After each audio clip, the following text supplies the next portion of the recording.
যদি আপনার বাসায় এরকম একটা নাস্তা তৈরি করেন তাহলে পরিবারের সবাই খুব পছন্দ করে খাবে। এটা অতি সুস্বাদু আর মজাদার, খুবই অল্প সময়, মাত্র দুটি উপকরণ দিয়ে এত সুস্বাদু আর মজাদার একটা নাস্তা বানানো যায়। বাচ্চাদের টিফিনে দিলে টিফিন বক্স একদম খালি হয়ে আসবে।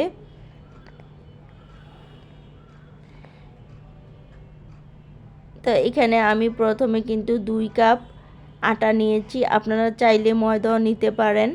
তো আটার সাথে আমি দিয়ে দিলাম একটু জিরার ফাঁকি, আর দিয়ে দেব একটা নুডলসের মশলাগুলো যে আছে ওই মশলাগুলো একটা দিয়ে দেব।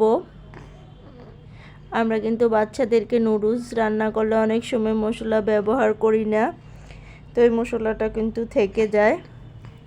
তো এটা কিন্তু চাইলে আমরা অন্য কাজে লাগাতে পারি। আর দিয়ে দেবো সামান্য একটু লবণ, বেকিং পাউডার দিয়ে আমি ভালো করে মেখে নেব, আর সাদা তেল দিয়ে দেব। এই রেসিপিটা অনেক সুস্বাদু হয়। আমার বাসায় তো সপ্তাহে 4 দিন বানাতে হয়। আমার বাচ্চারা বলে যে আবার বানাও। এটা একবার খেলে আপনি বারবার বানাতে চাইবেন, কখনই ভুলবেন না। এত সুস্বাদু আর মজাদার এই নাস্তা রেসিপিটা চাইলে আপনারা বানিয়ে নিতে পারেন খুব অল্প সময়, আর অল্প উপকরণ দিয়ে এত সুস্বাদু মজাদার রেসিপি আর কোনো কিছুতে পাবেন না। হ্যালো গাইজ, আসসালামু আলাইকুম। সকলে কেমন আছেন? আশা করি আল্লাহর রহমতে ভালো আছেন। যে যেখান থেকে আমার ভিডিওটি দেখতেছেন প্লিজ একটা লাইক দিয়ে ভিডিওটি দেখা শুরু করবেন আশা করি, আর ফুল ভিডিওটি জুড়ে থাকবেন, তাহলে বুঝতে পারবেন যে আমি কিভাবে এই রেসিপিটা করেছি।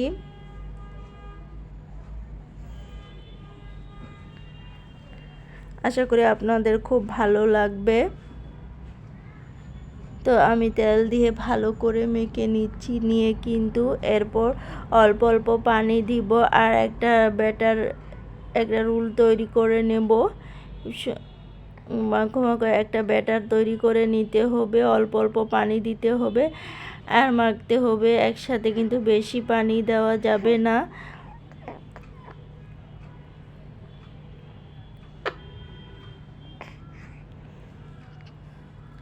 তো বাচ্চাদের টিফিন হিসাবে এটা কিন্তু দারুণ একটা আইটেম, আর বিকেলের নাস্তা হিসাবে চায়ের সাথে তো এই নাস্তাটা একদম জমে যায়।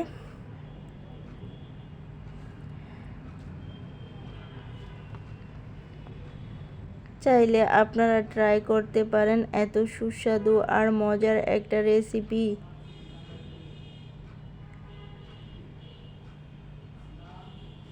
এত সুস্বাদু আর মজাদার নাস্তার রেসিপি চাইলে আপনারা করে নিতে পারেন। তো আমি ওখানে আটাটা মেখে চলে আসলাম এখানে যে ভিতরে পুরটা দেব সেটা বানাতে। এখানে আমি দিয়েছি একটু আস্ত জিরা আর কালো জিরা দিয়ে একটু হালকা গরম করে এরপরে দিয়ে দেবো এখানে আছে পেঁয়াজ কুচি আর আলু কুচি। আপনারা চাইলে আলু ভর্তাও বানিয়ে নিতে পারেন। তো আমি আলুটা খুব ক্রিস্পি করে ভেজে নেব, যাতে ভিতরে খেতে এতটা সুস্বাদু হয়েছে যা বলার বাইরে। আমি আলুটা কিন্তু একদম ভাজা ভাজা করে নিয়েছিলাম, তাই ভিতরটা এত ভালো লেগেছে খেতে। খুবই কি বলবো, এতটা সুস্বাদু আর এতটা মজাদার হয়েছে, আমার পরিবারের সবাই খেয়ে তো একদম অবাক হয়ে গেছে। এই প্রথম আমি এমন একটি রেসিপি বানিয়েছিলাম। তা আমার বাসায় বলে সবাই যে আবারও বানাবে, সপ্তাহে 3-4 দিন বলে এটাই বানাতে। এত সুস্বাদু আর এত মজার হয়েছিল যা কল্পনার বাইরে। তো আলুটা কিন্তু আমি একদম ভাজা ভাজা করে নেব।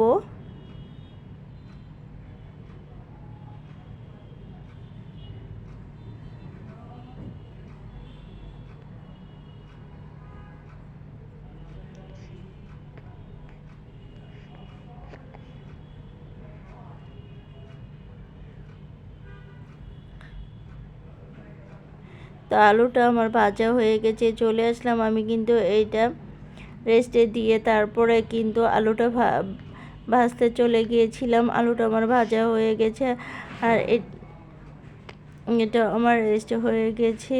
তো এখন আমি আর একটু মুতে লুচি কেটে নেব। তা আমি এখানে 2 কাপ আটা দিয়ে চারটি নাস্তা বানিয়েছিলাম। আপনাদের যদি আরও বেশি চান তাহলে বেশি বানাতে পারেন।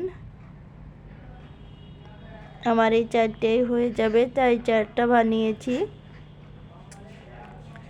এরপরে আমি একে সুন্দর করে রেখে তারপরে একটা একটা করে বানিয়ে নেব।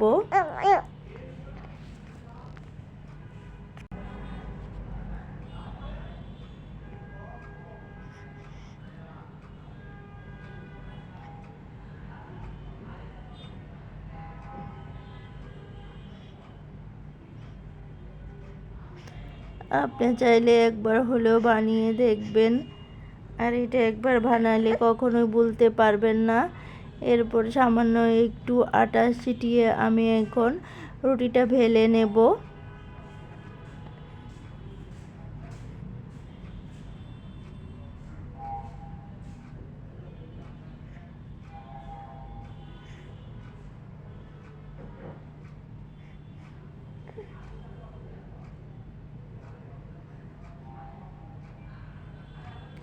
সো আমার রুটিটা ভেলা হয়ে গেছে। এরপর যে আমি আলুর পুরটা বানিয়েছি সেটা আমি দিয়ে দিলাম রুটির মধ্যে, দিয়ে এখন আমি ভাজ করে নেব। আমি দেখুন কিভাবে ভাজ করে নিচ্ছি, আপনারা চাইলে গোল করেও নিতে পারেন।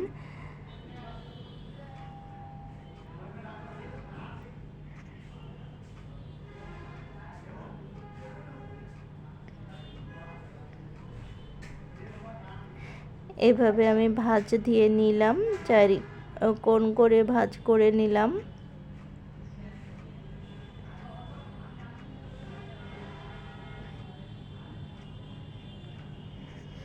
এরপর আমি একটু চেপে চেপে আর একটু বড় করে নেব।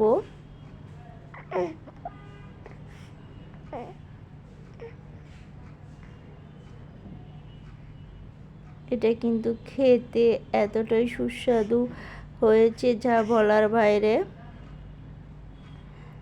আপনারা চাইলে এগুলো বেশি করে বানিয়ে ফ্রোজেন করেও রাখতে পারেন, হালকা সেকে তো ফ্রোজেন করেও রাখতে পারেন, যখন ইচ্ছে তখন খেতে পারেন। তো এভাবে আমি বানিয়ে নেব 4টা রুটি।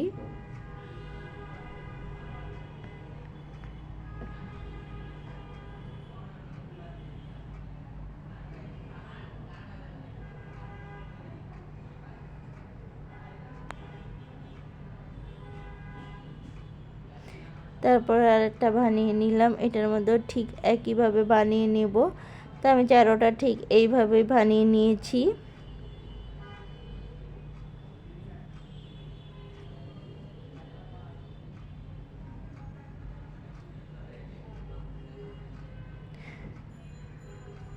আসলে আমাদের মায়েদের কিন্তু সবসময় একটা টেনশন থাকে, বাচ্চাকে কি টিফিন দিব, বিকেলের নাস্তা হিসাবে কি দিব। আর এরকম নতুন নতুন নাস্তার রেসিপি বা রান্নার রেসিপি যদি পেতে চান, নতুন বন্ধুদের কাছে অনুরোধ আমার চ্যানেলটা সাবস্ক্রাইব করে রাখবেন। আর যারা পুরনো তারা তো করেই রেখেছেন সব, আশা করি। তো এরকম নতুন নতুন রেসিপি পেয়ে যাবেন। তো আমার 4টা এখন বানানো হয়ে গেছে, এখন আমি ভেজে নেব এটি। এখন চলে আসলাম চুলায় আমি একটা কড়াই বসিয়ে দিয়ে কড়াইতে তেল গরম করে নিয়েছি। এখন একটা একটা করে দিয়ে দেব আর ভেজে নেব। এটা একদম হালকা আছে ভাজতে হবে, যেন ভিতরটা হয়ে আসে, উপরটা একদম ক্রিসমি হয়।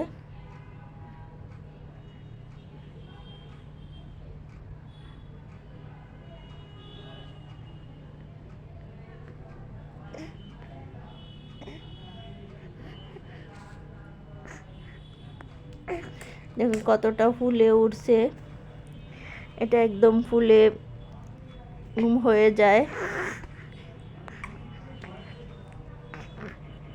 এটা একদম মোগলাই পরোটার মতো কিন্তু হয়ে যায়। খেতে এতটা সুস্বাদু আর এতটা মজাদার হয়েছে যা বলার বাইরে। আমি এইভাবে সবগুলো ভেজে নেব। ঠিক কতটা সুন্দরভাবে ফুলে গেছে দেখেছেন।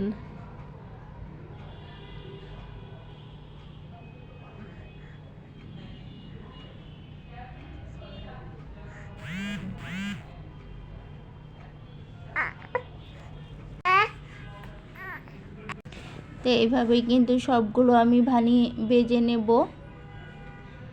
এটি হালকা আঁচে ভাজতে হবে। সো সবগুলো আমার ভাজা হয়ে গেছে।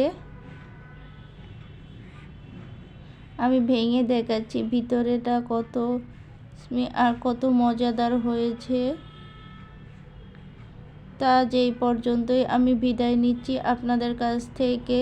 আল্লাহ হাফেজ, আসসালামু আলাইকুম।